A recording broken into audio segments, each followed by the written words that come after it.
इस वीडियो में हम पढ़ेंगे सामान्य ज्ञान से संबंधित महत्वपूर्ण प्रश्न, जिसमें मैंने 30 क्वेश्चंस लिए हैं जो कई बार परीक्षाओं में पूछे जाते हैं। तो let's start the video. Question number पहला देखते हैं। क्वेश्चन नंबर 1, कथकली किस प्रदेश की नृत्य नाटिका है? तो किस की नृत्य नाटिका है कथकली? तो केरल की है। तो आंसर जो होगा इसका बी, केरल। क्वेश्चन नंबर 2, नेत्रदान में प्रदाता की आंख कौन से भाग का उपयोग किया जाता है? तो कौन से भाग का उपयोग किया जाता है नेत्रदान में? तो कार्निया का किया जाता है। तो आंसर जो होगा इसका सी, कार्निया। क्वेश्चन नंबर 3, मधुशाला किसकी कृति है? तो किसकी कृति है? तो बॉलीवुड अभिनेता अमिताभ बच्चन, जिनके पिताजी का नाम है हरिवंश राय बच्चन, उनकी कृति है। वो एक कवि थे। तो आंसर जो होगा इसका ए, हरिवंश राय बच्चन की जो है मधुशाला एक कृति है। क्वेश्चन नंबर 4, भारत में बनने वाली सर्वप्रथम फिल्म कौन सी थी? तो सर्वप्रथम कौन सी फिल्म बनी थी भारत में? तो राजा हरिश्चंद्र बनी थी। तो आंसर जो होगा इसका डी, राजा हरिश्चंद्र। क्वेश्चन नंबर 5, विश्व बैंक वर्ल्ड बैंक की स्थापना कब की गई थी? तो वर्ल्ड बैंक की स्थापना कब की गई थी? तो वर्ष 1945 में जो है विश्व बैंक की स्थापना की गई थी। तो आंसर जो होगा इसका ए, वर्ष 1945 में। क्वेश्चन नंबर 6, अंतरिक्ष में जाने वाली प्रथम भारतीय महिला कौन है? तो कौन थी अंतरिक्ष में जाने वाली प्रथम भारतीय महिला? तो कल्पना चावला थी। तो आंसर जो होगा इसका D, Kalpana Chawla. Question number 7, grand trunk road GT का निर्माण किसने करवाया था? तो जीटी रोड का निर्माण किसने करवाया था? तो शेरशाह सूरी ने करवाया था। इसकी जो फुल फॉर्म है ग्रैंड ट्रक रोड है, जिसे जीटी रोड के नाम से भी जाना जाता है। क्वेश्चन नंबर 8, ट्यूबलाइट में सामान्यतः कौन सी गैस भरी जाती है? तो कौन सी गैस है जो ट्यूबलाइट में भरी जाती है? तो पारे की वाष्प प्लस ऑर्गन भरी जाती है। तो आंसर जो होगा इसका बी, पारे की वाष्प प्लस ऑर्गन। क्वेश्चन नंबर 9, उन वेदों की ओर ले जाने का श्रेय किसको जाता है? तो वेदों की ओर ले जाने का श्रेय किसको जाता है? तो स्वामी दयानंद को जाता है। तो आंसर जो होगा इसका B, Swami Dayanand. Question number 10, विश्व व्यापार संगठन का अस्तित्व कब आया? तो विश्व व्यापार संगठन का अस्तित्व कब आया था? तो जनवरी 1995 में आया था। तो आंसर जो होगा इसका ए, जनवरी 1995 में। WTO की फुल फॉर्म है वर्ल्ड ट्रेड ऑर्गेनाइजेशन, जो है इसकी फुल फॉर्म है। क्वेश्चन नंबर 11, पुस्तक अनहैप्पी इंडिया निम्नलिखित में से किसने लिखी है? तो अनहैप्पी इंडिया निम्नलिखित में से किसने लिखी है? तो देखिए वो लिखी है लाला लाजपत राय ने। तो आंसर जो होगा इसका ए, लाला लाजपत राय। क्वेश्चन नंबर 12, युवराज सिंह निम्नलिखित में से किस खेल से संबंधित है? तो किस खेल से संबंधित है युवराज सिंह? तो क्रिकेट के खेल से जो है संबंधित है। तो आंसर जो होगा इसका डी, क्रिकेट के खेल से। क्वेश्चन नंबर 13, श्रीमद् भगवत के रचयिता का नाम क्या है? तो श्रीमद् भगवत के रचयिता कौन है? तो वेद व्यास जी हैं। तो आंसर जो होगा इसका B, Ved Vyas. Question number 14, कृत्रिम उपग्रह आर्टिफिशियल सैटेलाइट का प्रयोग होता है तो किसमें होता है? तो देखिए टीवी के प्रसारण में भी होता है, खनिज की खोज में भी होता है, अंतरिक्ष की खोज में भी होता है। तो उपरोक्त सभी में ही होता है। तो आंसर जो होगा इसका डी, उपरोक्त सभी में।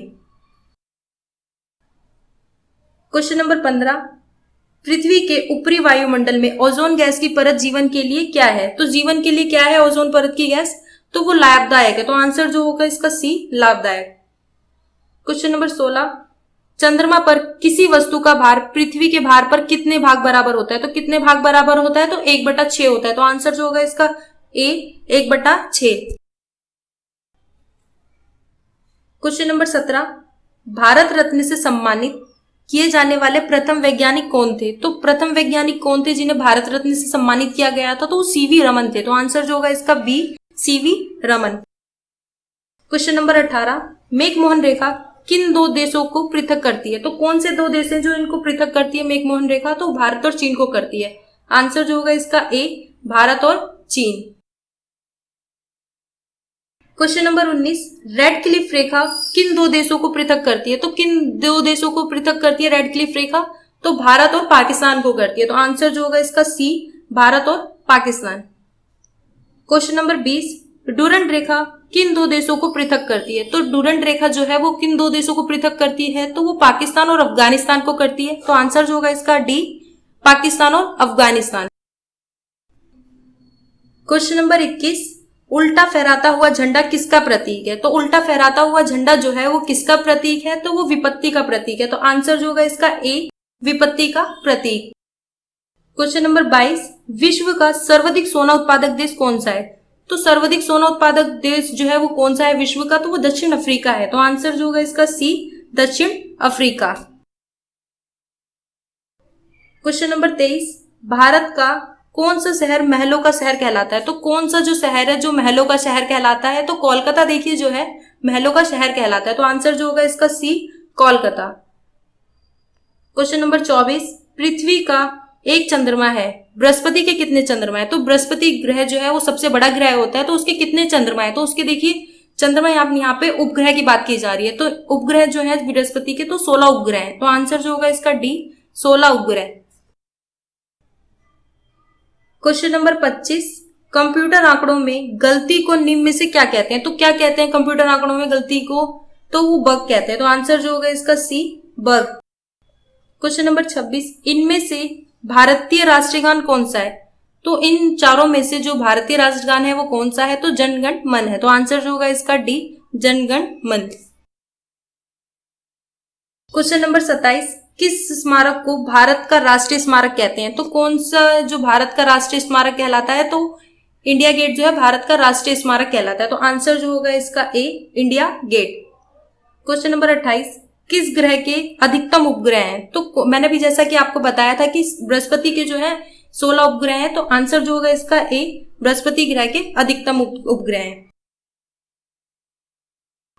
क्वेश्चन नंबर 29, इनमें से सबसे ठंडा ग्रह कौन सा है? तो सबसे ठंडा ग्रह कौन सा है? तो वरुण देखिए सबसे ठंडा ग्रह है। तो आंसर जो होगा इसका सी, वरुण ग्रह।